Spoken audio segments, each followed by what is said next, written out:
My son-in-law introduced me to the topic. He had an interest in it, and he helped me buy my first Bitcoin. This was in that 2013, 2014 timeframe. My first introduction to this world was from my teenage son. When he was 13, and he came to me and said, "Mom, I want to buy Bitcoin." And I said, "Absolutely not." I'm Stacey Marie Ishmael, managing editor of crypto for Bloomberg News. And this is Bloomberg Crypto, a daily Bloomberg iHeart podcast. It's Friday, June 17th. Today on Bloomberg Crypto, we're taking another look at the U.S. approach to regulating cryptocurrencies. There's a real drive on Capitol Hill right now to figure out how to define and regulate this asset class and how best to protect consumers. This is especially true in the wake of the collapse of the Terra stablecoin and the effects that had on retail investors. The latest and biggest attempt in this direction comes from the bipartisan duo of Democratic Senator Kirsten Gillibrand of New York and Republican Senator Cynthia Lummis of Wyoming.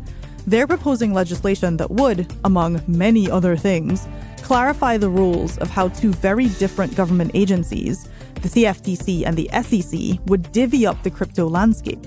Their bill also contains a proposal for regulating crypto mining. But can it pass? And how would it work in practice? Bloomberg reporter Allyson Versprille joins me now. Allyson, thank you so much for joining us.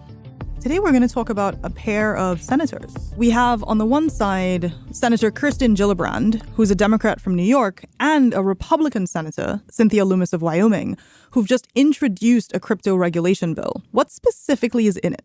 So we saw several things in this bill. I mean, it's very sweeping by nature, but I think on a high level, we have stablecoin regulation in here.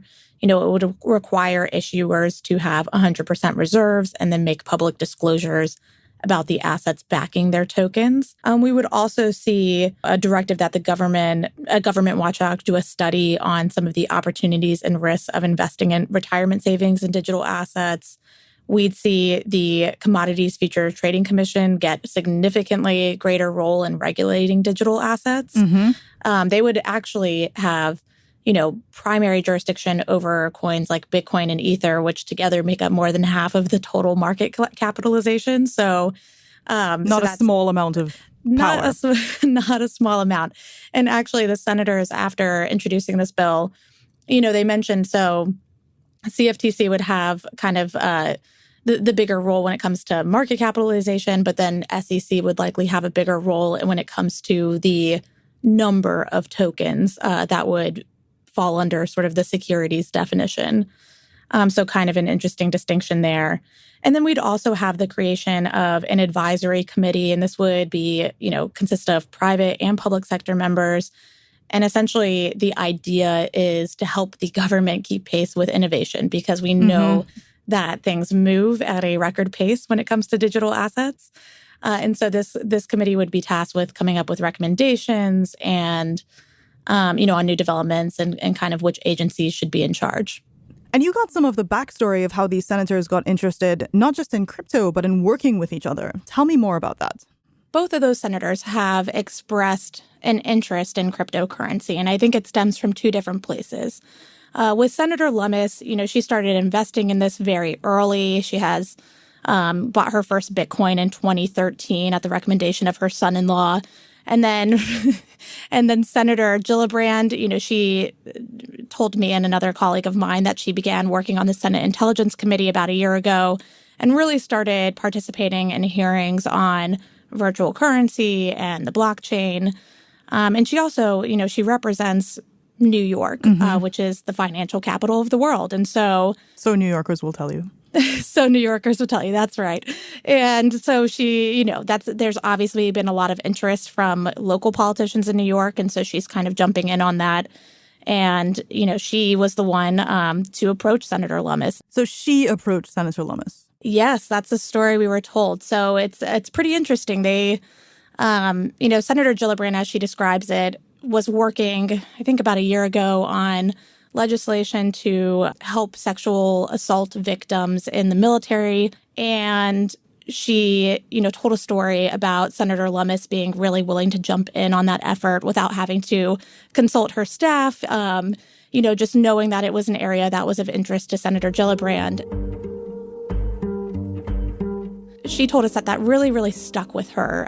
She said she felt like Senator Lummis was a lawmaker that could make decisions quickly, that could act, sort of outside of the normal partisan divides we sometimes see in Congress. And so when she started getting interested in cryptocurrency and she noticed that Senator Lummis was working on a big sweeping bill to regulate the industry. When I came to Washington, I found out that very few, if any, members of the Senate had an awareness of how big Bitcoin and other digital assets were becoming, and that there was a vacuum of both interest and knowledge about this topic. And yet it was becoming more and more apparent that a framework for regulation was going to be needed. She approached her and, now we have both of them working together. So yeah, that is a genuinely refreshing thing to hear because, so much of how regulation is presented and certainly so much of how politics is presented right now comes from a very adversarial place. Sounds like these are two folks who are absolutely coming at crypto from very different perspectives, but who found enough to agree on. What are some of the things they agree on? What are they trying to do with this bill specifically? So they both talk a lot about innovation and seeing that there are some, potential areas where they want to encourage companies to continue experimenting. But they also, mention things like the recent Terra collapse and the fact that, you need some guardrails, that things are getting really complex. And so they want to regulate, but they're trying to be a little bit more flexible. And I think one of the really interesting aspects of this bill that they talked to us about was this advisory body that they would like to create. And essentially how that would work is anytime there's a new development in the industry, so say, non-fungible tokens a year or so ago, then you would have this body look at that and kind of decide, who should regulate that? How should we approach this going forward? So they really want to be adaptable, which I think is a pretty interesting concept. Now we'll see how that works in the long run. But I think that's been one of the areas that I think is appealing to the industry as well, is acknowledging that maybe something that works today is not going to work in the future for this particular industry. I've talked to a lot of industry members, and having clarity is extremely important to them because they don't want to build a business model that some regulator is going to say it is inappropriate 3 years from now or 5 years from now. They want to be able to know that their ideas can be manifest in a regulatory framework that works for them and works for consumer protection and safety and soundness and all those meta goals.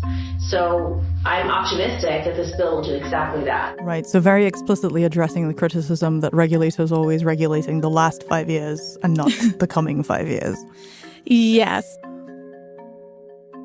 Who are some of the folks who would be key to having this have any chance at all at actually becoming law? Are there other, folks in Congress that they need to be allies or at least to not be adversaries? So I think, obviously one of the positive aspects of this bill is that it's bipartisan, but I think you would really need buy-in from leaders on the Senate Banking Committee. You have Chairman Sherrod Brown and Ranking Member Pat Toomey. And then you also are going to want some buy-in from leaders on other committees, such as Senate Finance, given that there are tax elements of this bill. So having some support from someone like Senator Ron Wyden doesn't hurt it either. Are there any folks on there who may have, shall we say, competing interests? So, I think sometimes is it competing or is it complementary? I think maybe the jury is still out, but we do know that Chairwoman Stabenow of the Senate Agriculture Committee is working on a bipartisan bill with Ranking Member John Boozman on cryptocurrency oversight, specifically giving the CFTC more authority over coins like Bitcoin and Ether. So it's pretty similar to what we're seeing in the Lummis and Gillibrand bill, but coming directly from the chairwoman, which is important, I think. And we've seen that the senators Lummis and Gillibrand have talked about this being complementary to what they're doing and not necessarily supplanting kind of their legislation in whole. They've actually talked about this being a positive sign that, they're on the same page and working towards the same end goal. I think it is important, though, when you're talking about the CFTC oversight piece of all of this, is whether or not you can get other senators from other committees, like maybe Senate Banking, who might have more of an interest in SEC oversight, if you can get all of them on board to agree to this change. We'll be right back.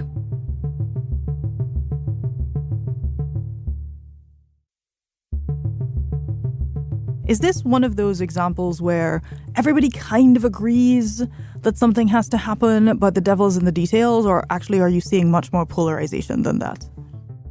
So I think there is a pretty significant consensus that there need to be guardrails for cryptocurrency. I think the differences are how you're approaching both the language and the details on that. So for the banking committee, you have someone like Chairman Sherrod Brown, who has been very critical of the industry, has talked about there being fraud. Big crypto companies are looking to make big profits, are desperate to reach as many Americans as they can. They brought in celebrities and gimmicks to make crypto sound exciting and daring and profitable. But the ads left a few things out. They didn't mention the fraud, the scams, and the outright theft. The ads and when he was talking about the Terra collapse, it's pointing to that as a reason for why there needs to be regulation, but why there needs to be strict regulation. And then his immediate counterpart is Ranking Member Pat Toomey, who is very interested in this industry, thinks there's a lot of potential. He's put out draft bill of how to regulate stablecoins, and that, was a little bit more flexible than what we saw from Treasury and these other financial regulators. So I think that'll be an interesting committee to watch, because I do feel like they're probably on pretty different sides of how they would want to regulate. And so maybe if they can reach agreement, maybe you can reach agreement anywhere. So, stablecoins, hot topic. Does the bill address these specifically, and particularly as it relates to algorithmic stablecoins like Terra USD? So the bill, talks about payment stablecoins specifically, and it has this reserve requirement. It also has these public disclosures that they would have to have, with the idea being that it would prevent collapses like what happened with Terra. It doesn't explicitly mention algorithmic stablecoins, but you can draw the conclusion that if you have a 100% reserve requirement, that maybe those type of stablecoins would no longer be existing. There's also something in this bill, too, that relates to stablecoin issuers regarding sanctions, and it would task the Treasury with developing guidance, kind of clarifying the responsibility of stablecoin issuers to comply with those restrictions. And when we talk about reserve requirements, what we're saying is, if you're issuing a stablecoin, you actually have to have some kind of underlying asset that backs that. It might be dollars, it might be U.S. Treasuries, it might be, short-term lending vehicles like commercial paper, right? Right. And here they kind of specify like highly liquid assets, right? So they want to really ensure that these coins are actually stable, like they say, and that you can redeem them one for one, for instance, with the U.S. dollar, if that's what it's pegged to. What does the bill say about crypto mining? So crypto mining, the bill doesn't go so far as to require miners to maybe disclose their energy uses. It doesn't really crack down on them on mining being able to exist. But it does require that the government, specifically the Federal Energy Regulatory Commission, in consultation with the CFTC and the Securities and Exchange Commission, that they, analyze and report on energy consumption in the digital asset market. And that includes the energy usage of crypto miners. And I think it's safe to say that this was probably a compromise area. It gets at, something that progressive Democrats care a lot about, but maybe doesn't go so far as to turn off some of these other conservative Republicans on the opposite end. Got it. Seems like there's a lot of compromises in this bill. Yes, there is a lot of compromise, as is the way with bipartisan legislation. I think, we'll have to see if there's enough here for other senators to really agree with. So it's a very purpose-driven framework. So, if it's going to be regulated by the CFTC, it will look more like a commodity. If it is going to be regulated by the SEC, it's going to look more like a security, and the purposes will align. Definitely, this bill would allow the CFTC to directly regulate cryptocurrency. It would also allow the SEC to continue having authority over cryptocurrencies that act more like investment contracts. So if you're issuing them to the public with the expectation that, there will be profits, then typically that falls within the SEC. This part of the bill is also the part that I think a lot of folks in the industry have a lot of angst over, and it's definitely caused the most push and pull. And I think what's interesting is sometimes you have more of these traditional players who are wanting to get involved in crypto, and they actually might prefer the SEC as their regulator. They deal with them a lot already. They have the relationships. And then it seems like really the crypto native firms or the associations are the ones that are really pushing for more CFTC oversight. I'm so glad you raised that because it very directly speaks to the split between Wall Street and the folks who are portraying themselves as DeFi, decentralized finance, the great disruptors, people who are like reinventing investment banking, but on the blockchain or whatever. And, this is really setting up this dynamic of the crypto native firms are looking for what would in practice be possibly a more conciliatory regulator for them, versus being regulated by the SEC, which has these tougher investment protections. So the culture clash there is really interesting.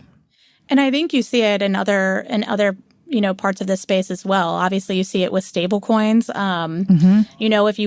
If you followed the suggestions of Treasury and these other financial regulators who essentially want all stablecoin issuers to be banks, then that is beneficial to the existing banks. Absolutely. They're like, oh, we're a bank?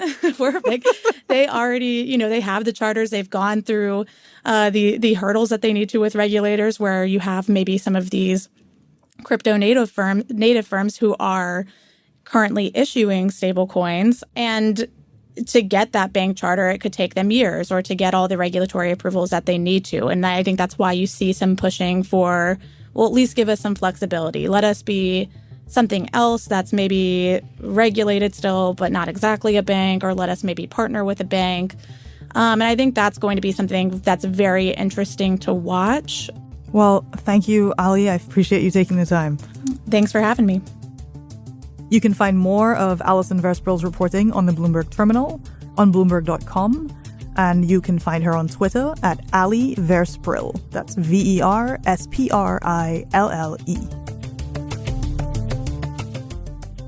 On the next episode of Bloomberg Crypto, we're going to tackle a little bit of a heavier subject.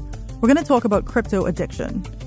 There are rehab centers for people seeking treatment for addictions to drugs, alcohol, gambling, and even recent online experiences like gaming.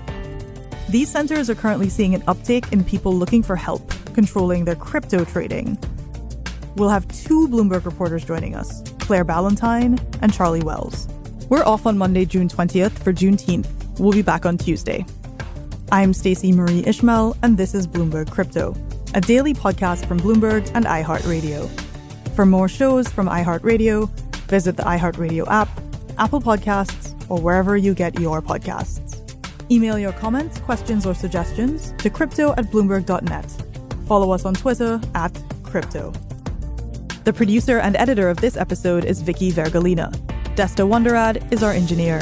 Original music by Leo Sidran. Bloomberg's head of podcasts is Francesca Levy.